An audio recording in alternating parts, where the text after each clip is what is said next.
Bienvenue pour cette nouvelle séquence des paroles de la vie éternelle avec Marc Joseph. Nous sommes aujourd'hui le 17 octobre 2023. 17 octobre 2023, c'est encore un jour de grâce et de bénédiction que tu vas vivre avec Jésus-Christ. J'ai dit jour de grâce comme d'habitude parce que Jésus-Christ a dit « Je suis avec toi tous les jours jusqu'à la fin du monde ». Et si donc Jésus-Christ est avec toi, c'est que la grâce est installée dans ta vie. Jésus-Christ, c'est le promoteur de la grâce. Jésus-Christ est venu dans ce monde pour faire grâce. Jésus-Christ est venu dans ce monde pour gracier, pour pardonner, pour libérer l'humanité de toutes les condamnations qui pesaient sur les humains. Alors, ce matin, je te dis, pas de panique. Rassure-toi. Jésus-Christ est là avec toi. Jésus-Christ est là pour te garder, pour te conduire, te guider. Ne crains plus les difficultés qui vont arriver. Il y aura des difficultés. Mais à chaque difficulté, Jésus-Christ saura te donner la victoire appropriée. À chaque problème, Jésus-Christ saura t'apporter la solution. À chaque fois que les choses veulent se tourner contre toi, Jésus-Christ sera là pour toi. La présence de Jésus-Christ dans ta vie, c'est le gage de ta victoire. C'est ton assurance que quoi qu'il arrive, tu t'en sortiras. Parce que Jésus-Christ t'accompagne chaque jour.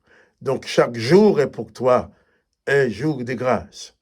Mets ça bien dans ta tête, dans ton cœur, dans ton esprit, dans ton cerveau, dans ton être entier. Chaque jour est pour toi un jour de grâce parce que Jésus-Christ, le Dieu de la grâce, t'accompagne. Chaque jour. Jésus-Christ dit, je suis avec toi tous les jours, jusqu'à la fin du monde. Donc, pas de panique. Je n'ai pas besoin de savoir ce que tu vas avoir à vivre dans ta journée pour le proclamer. Je n'ai pas besoin de connaître les événements que tu vas avoir à vivre, les embûches peut-être tu auras à traverser, les circonstances de ta vie. Je n'ai pas besoin de les connaître. Mais j'ai en moi cette certitude parce que c'est écrit dans l'Évangile. Jésus-Christ dit qu'il est avec toi tous les jours, jusqu'à la fin du monde. Et personne ne peut te prouver le contraire parce que Jésus-Christ l'a dit. Alors, sois donc sans crainte pour la journée. Pas de panique. Confie-toi en Jésus-Christ. Élève ton âme vers Jésus-Christ, ton sauveur, ton maître. C'est lui qui a donné sa vie sur la croix pour toi et qui t'accompagne en esprit. Tu ne le vois pas physiquement, mais en l'esprit, Jésus-Christ est avec toi. Il est là pour te conduire, te guider, te protéger. Et quoi qu'il arrive, il a promis de ne jamais t'abandonner. Et c'est ça la bonne nouvelle. C'est ça les paroles de la vie éternelle. Cette parole de Jésus-Christ qui nous permet de nous confier en lui et d'affronter toutes sortes de circonstances avec sa force, sa puissance en nous, avec la force et la puissance de ta foi en lui. Oui, tu dois croire aussi. Il ne s'agit pas seulement de dire des paroles, mais il faut croire ce que tu dis. Quand tu affirmes que Jésus-Christ est avec toi tous les jours jusqu'à la fin du monde, tu dois le croire. Et tu verras toujours sa gloire, sa bonté, sa miséricorde. Hier, nous avons lu ce passage où Jésus parle des miracles qui va accompagner ceux qui croient en lui, dont toi. Il dit, en son nom, tu chasseras des démons. Oui, il n'a pas dit en son nom, les pasteurs, les évangélistes, les prophètes, les machins, ça sont les démons. Il a dit, en ton nom, voici les miracles qui accompagneront ceux qui auront cru. Tu as cru en Jésus-Christ, donc tu as pouvoir et autorité sur les démons. Aucun démon ne doit résister devant toi si Jésus-Christ est dans ta vie. Oui, s'il n'est pas là, les démons ont le pouvoir. Et j'ai souligné que c'était le plus grand miracle, parce que c'est la première fois dans la vie, dans le pays d'Israël, dans le monde, on a vu un homme exerçant le pouvoir sur les démons et les chasser. Il n'y a aucun récit d'hommes qui ont chassé les démons dans l'Ancien Testament. Mais dans le Nouveau Testament, il y a Jésus-Christ. Et lorsque Jésus-Christ a chassé les démons, qui a libéré les démoniaques qui se trouvaient tous les jours dans la synagogue de Nazareth, en présence de l'Éternel, bien sûr, les démons n'étaient pas tourmentés. Mais quand Jésus arrive, les démons vont dire, je te connais, toi tu es le Saint de Dieu, tu es venu pour nous perdre, il n'y a jamais eu rien entre nous, pas de commerce entre nous, nous n'avons pas de relation entre nous. Ah. Et Jésus l'a chassé. Les démons avaient vu sa perte en Jésus-Christ, et il est perdu. Il a dit, il est libéré, il a dit, sorti du corps de cet homme qu'il a dû torturer des années durant. Au nom de Jésus, tu as le pouvoir. S'il y a un démon quelque part quand tu arrives, c'est le démon qui doit avoir peur, mais pas toi. À condition que tu sois réellement Jésus-Christ. Il ne s'agit pas de jouer la comédie évangélique. Il ne s'agit pas de jouer la comédie évangélique, de jouer le pasteur ou le machin quelconque, dans le but de soutirer l'argent aux autres. Et je redis encore, c'est lui qui demande de donner de l'argent pour une prière, pour un service apporté au nom de Jésus-Christ dans l'évangile, avec l'évangile, c'est un voleur. Ce n'est pas un disciple de Jésus-Christ.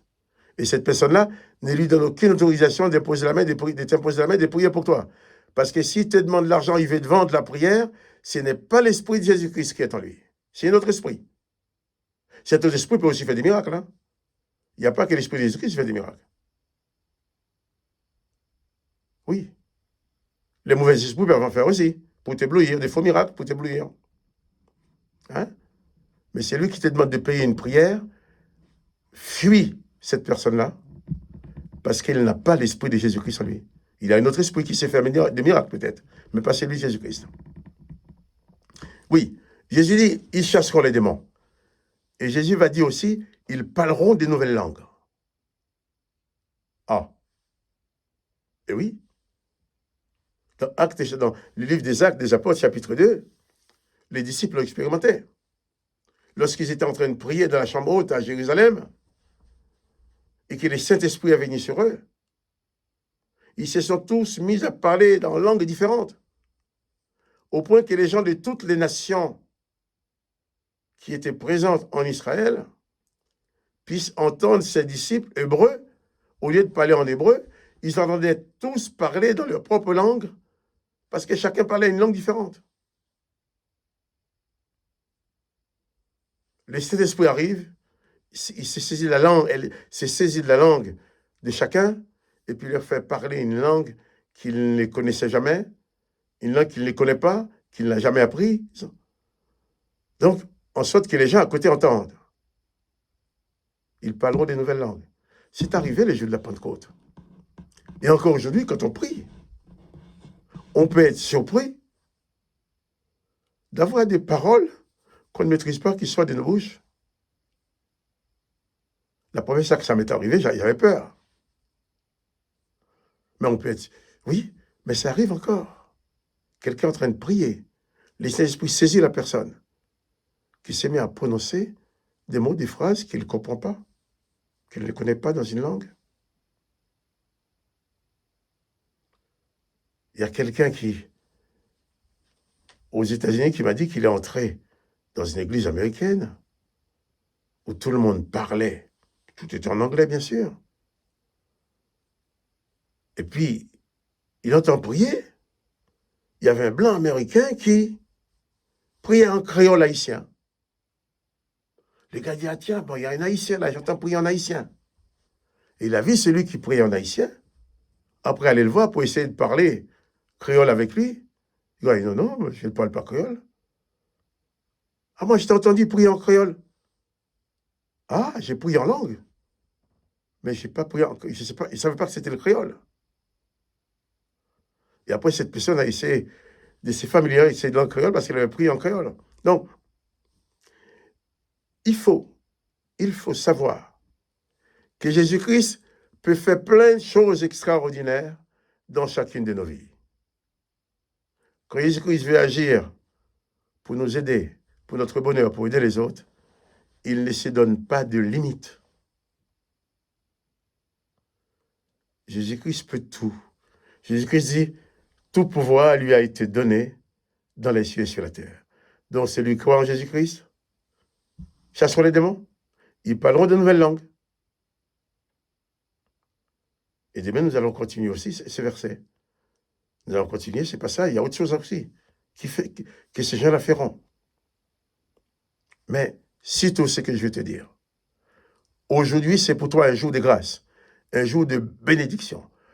Durant la journée d'aujourd'hui, aucune malédiction, d'où qu'il vienne, ne peut entrer dans ta vie. Parce que Jésus-Christ est ta source de bénédiction et il est avec toi tous les jours jusqu'à la fin du monde. Que le nom de Jésus-Christ soit béni, mais toi, souviens-toi, n'oublie pas que Jésus-Christ est avec toi. Rassure-toi. Pas de panique. Ne baisse pas les bras. Jésus-Christ t'aime. Il veut ton bonheur. Et il va tout faire pour te sauver de tes détresses. Pas de peur. Pas de panique. Sois béni. Et quant à moi, Marc-Joseph, je te dis, à demain matin, pour une autre séquence des paroles de la vie éternelle. N'oublie pas les petits coups de pouce. Sois béni. À bientôt.